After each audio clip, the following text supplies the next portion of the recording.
जी, अस्सलाम वालेकुम YouTube family. उम्मीद करते हैं आप सब खैरियत से होंगे। तो बिना टाइम वेस्ट किए आपको लेकर चलते हैं सौले की दादी के किचन में, जहां आज फिर वो कुछ मज़ेदार सा बना रही हैं। तो चले आए उन्हीं से चलकर पूछते हैं कि आज हमें क्या ट्रीट मिल रही है। अस्सलाम वालेकुम जी। आज बन रही है सर्दियों की ख़ास डिश जो पंजाब में बहुत खाई जाती है। ये बेसन और सूजी की टुकड़ियाँ होती हैं। इसको पंजाब वाले जो गांव में रहते हैं वो इसको पांडा भी बोलते हैं, लेकिन हम लोग इसको टुकड़ियाँ कहते हैं। ये देसी घी में बनती हैं और जैसे जैसे ये बनती हैं मैं आपको बता रही हूँ। पहले हमने डाला इसमें देसी घी। ये देसी घी में ही बनती हैं। आप इसको ऑयल में बनाएंगे तो ये नहीं बनेगी, क्योंकि घी में ही ये जमती हैं। जब जमेंगी, क्योंकि इसमें ना हम शीरा डाल रहे हैं ना कोई और चीज़ डाल रहे हैं, सिर्फ ये घी की वजह से ही जमेंगी। ये देखिए देसी घी डाला है और ये पौना कप तकरीबन सूजी है। ये हम भूनेंगे।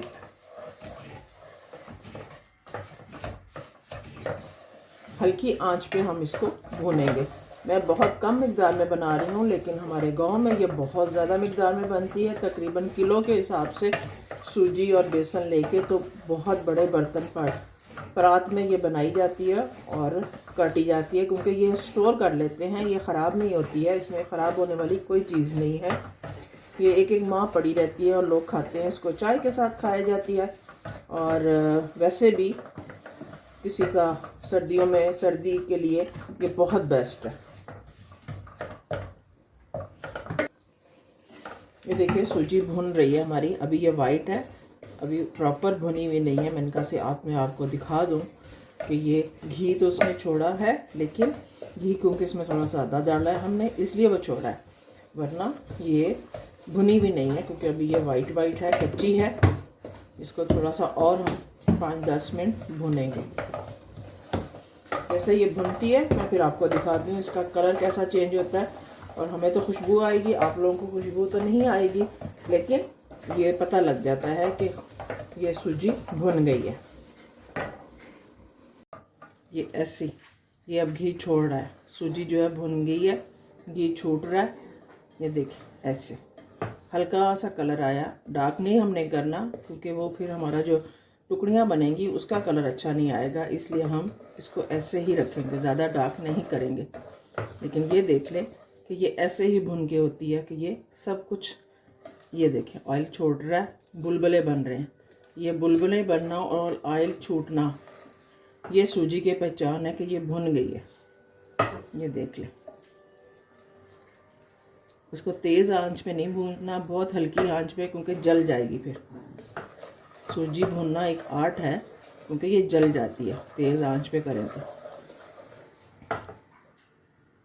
ठीक है, ये हमारी सूजी भून गई है।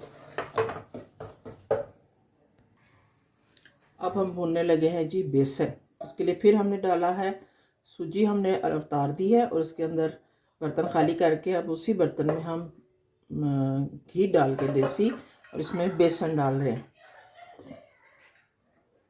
बेसन मैंने पूरा 1 कप लिया। बेसन थोड़ा ज़्यादा होगा, सूजी थोड़ी कम होगी। हाफ की क्वांटिटी रखेंगे तो अब भी बेस्ट है, अगर पूरी रखेंगे वो आपकी मर्ज़ी है। लेकिन मैं इस तरह रखती हूँ कि 1 कप हुआ है तो आधा कप सूजी हो, 1 कप बेसन और आधा कप सूजी। ये आपकी मर्ज़ी है, आप कैसा रखना चाहते हैं। मैं थोड़ा ऐसे ही रखती हूँ, क्योंकि खाली बेसन भी बाज़ लोग भून के बनाते हैं, लेकिन मैं नहीं बनाती। वो बहुत हैवी हो जाता है बेसन, पेट ख़राब हो जाता है और हैवी भी होता है और गर्म भी होता है। तो अगर सूजी डाल दें तो वो थोड़ा लाइट हो जाता है और मज़े का भी हो जाता है और क्रंचीनेस होती है। सूजी के साथ थोड़ी सी क्रंचीनेस आ जाती है। बस इसी तरह हमने हल्के हाथों से दरमियानी आंच रख के इसको भूनना है। जब ये भुन जाएगा मैं आपको फिर बताऊंगी। ओके, ये देखिए जी हम बेसन भून रहे हैं। हमने बहुत कम ऑयल डाला है, घी, क्योंकि हमने सूजी में ज़्यादा डाला था उसको भूनने के लिए। इसमें हम हल्का डालेंगे ताकि ये दोनों का बैलेंस हो जाए। और ये बेसन भुन रहा है, चाहे हमने हल्का घी डाला है, लेकिन ये बेसन भुन रहा है। बस इतना ही डालना है कि बेसन बर्तन के साथ ना लगे, और इसको हम हल्के हल्के हाथों से भूनते जाएंगे आंच भी हल्की रखनी है ताकि कच्चा ना रहे। अभी इसने जब भुन जाना है फिर ये इसका थोड़ा सा हल्का सा ऑयल आएगा ऊपर। ये देखिए जी, बेसन का कलर चेंज हो गया, बेसन भुन गया है, कच्चा नहीं है। इस शक्ल में आप इसको चख भी सकते हो ऐसे हाथ लगा के। अगर आपको कच्चा कच्चा फील हो तो आप भून सकते हैं। मैंने चखा है, मुझे ये भुना हुआ लग रहा है। और ये बस इस शक्ल में हम इसको अब बंद कर रहे हैं चूल्हे को।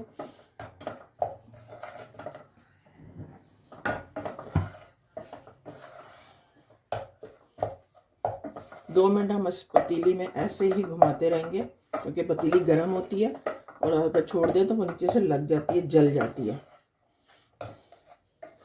इसको पांडा भी बोलते हैं, दाल भी बोलते हैं, टुकड़ियाँ भी बोलते हैं, जो मर्जी आप कह सकते हैं। हर जगह का अपना एक होता है।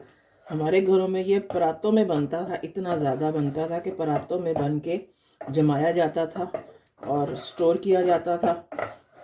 तकरीबन 1 माह 1.5 माह तक ये इस्तेमाल करते थे हम लोग टुकड़ियाँ, क्योंकि ये ख़राब नहीं होती, भुनी हुई हैं। जो चीज़ घी में भुन जाती है वो ख़राब नहीं होती है। अब इस शक्ल में हम इसमें जो सूजी भून के रखी है वो इसमें मिक्स करते हैं।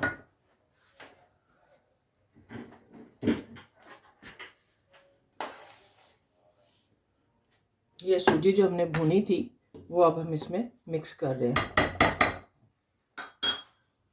नज़र आ रहा है?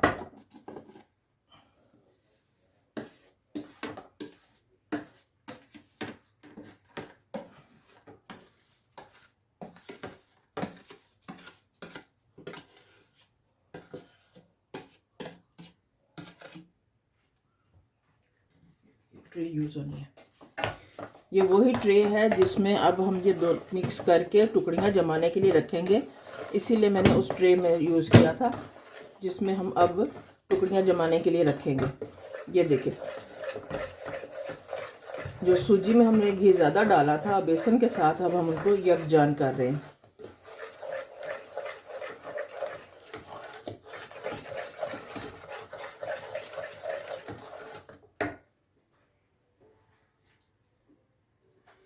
ये नारियल है, ये हम इसमें डाल रहे हैं।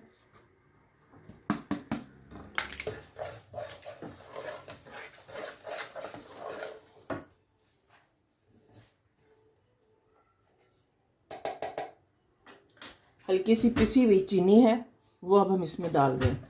आप चाहें तो ज़्यादा पीस सकते हैं और चाहें तो वैसे भी डाल सकते हैं। ये बाज़ लोगों का अपना टेस्ट होता है। कोई क्रंच क्रंच खाना चाहता है टुकड़ियाँ, तब भी ठीक है। और कोई बिल्कुल ही नहीं चाहता टुकड़ियाँ खाते हुए हमें क्रंच हो, तो आप इसको बिल्कुल पाउडर फॉर्म में कर सकते हैं। ये चीनी भी तकरीबन मैंने 1 कप था जो मैंने हल्की सी ग्राइंड की है। बहुत ज़्यादा पतली भी ग्राइंड नहीं की और बहुत मोटी भी नहीं डाली। इस पॉइंट पे मैं इसको चख लूँगी। अगर मेरे मुताबिक मीठा हुआ तो ठीक है, वरना ये मैंने पिसी भी रखी है, इसको मैं फिर मिक्स कर लूँगी ऊपर से। अब देखें, जितना भी घी था वो जो हमने चीज़ें मिक्स की हैं तो वो घी ख़त्म हो गया। ये एज इट इज़ भी खाया जा सकता है, ज़रूरी नहीं आप टुकड़ियाँ बनाएं। आप ऐसे भी पांडा जिसको कहते हैं ना, वो ऐसे भी खाया जाता है। इसमें और भी बहुत सारी चीज़ें डलती हैं जो लोग डालते हैं, गूंद और 4 मगज़, वो आपकी अपनी मर्ज़ी। आप जो कुछ इसमें डालना चाहें डाल सकते हैं। मैं बहुत ज़्यादा हैवी नहीं बनाती हूँ ताकि इतनी ज़्यादा चीज़ें हों तो खाने के बाद फिर प्रॉब्लम होती है। अब मैं थोड़ा सा चीनी को चखूँगी और फिर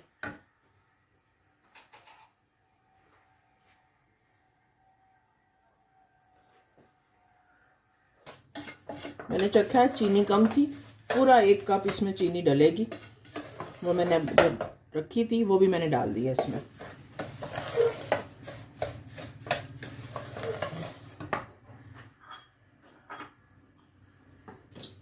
ये बादाम और पिस्ते हैं, ये मैंने क्रश किए हैं। हाफ में बीच में डाल दूंगी और हाफ में ऊपर गार्निश कर दूंगी।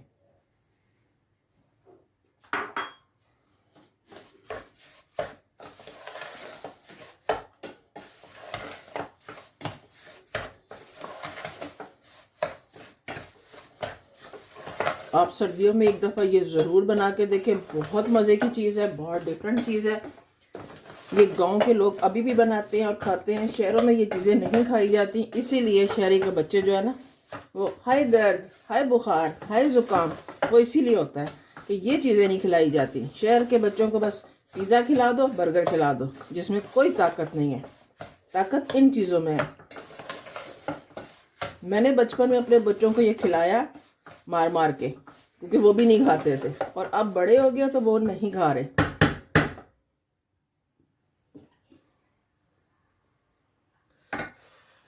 फिर बनाने वाले की जो मेहनत है वो भी उसमें बहुत लगती है। ये अब सब कुछ मिक्स हो गया, इसको हम इस ट्रे में लगाएंगे।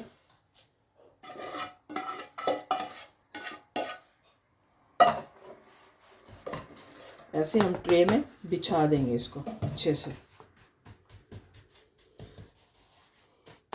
जो मैं कह रही थी ना, हम परातों में बनाते हैं, वो ये होता है कि इस पॉइंट पे हम परात में बनाते रखते हैं और उसको फिक्स करते हैं, बाद में टुकड़ियाँ करती हैं। लेकिन क्योंकि ये हमने बहुत थोड़ा सा बनाया है, इसलिए हमने इसको ट्रे में सेट किया। यूँ आपने इसको दबा दबा के सेट करना है, ताकि बीच में हवा का गैप ना रहे, और जब आप टुकड़ियाँ काटें तो आसानी से कटे। ये बहुत आसानी से कटती हैं, इसमें कोई शीरा डालने की ज़रूरत नहीं है। बाज़ लोग कहते हैं जी शीरा डालेंगे तो शायद टुकड़ियाँ कटेंगी, नहीं, ये घी की वजह से जम जाएंगी। जो हमने घी डाला है, इसीलिए इसमें ऑयल नहीं डालता। ऑयल जो है वो जमता नहीं है और उसकी भी टुकड़ियाँ नहीं बनती।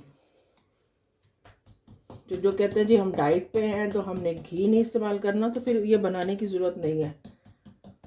और डाइट वाले भी ये खा सकते हैं, पूरी टुकड़ी ना खाएं, हाफ खा लें। डेली की हाफ भी खाई जा सकती है, ठीक है।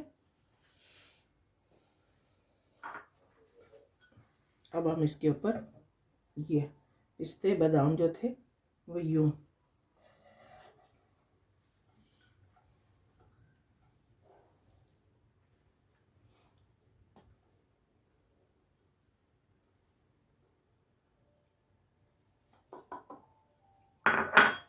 ये हमारी टुकड़ियाँ, जिसको पांडा भी बोलते हैं और दाल भी बोलते हैं, ये वो बन गई हैं। ये कम से कम 3-4 घंटे लगेंगे इसको जमने में, और फिर उसके बाद इसकी टुकड़ियाँ कटेंगी। तो ये आज का दिन जमेंगी और फिर हम आपको कल दिखाएंगे ये कट के ये कैसी कटी। एज इट इज़ भी आप इसको खा सकते हैं, बहुत मज़े की है ये गरम गरम।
जी तो यूट्यूब फैमिली, ये था आज का फूड व्लॉग। आपको कैसा लगा हमें कमेंट सेक्शन में ज़रूर बताइएगा।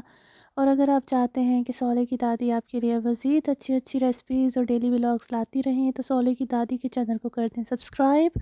अपना रखें बहुत सा ख्याल, हमें दीजिए इजाज़त। फिर मिलते हैं किसी नए व्लॉग के साथ, किसी नई रेसिपी के साथ। तब तक के लिए अल्लाह हाफिज़ एंड साइनिंग ऑफ।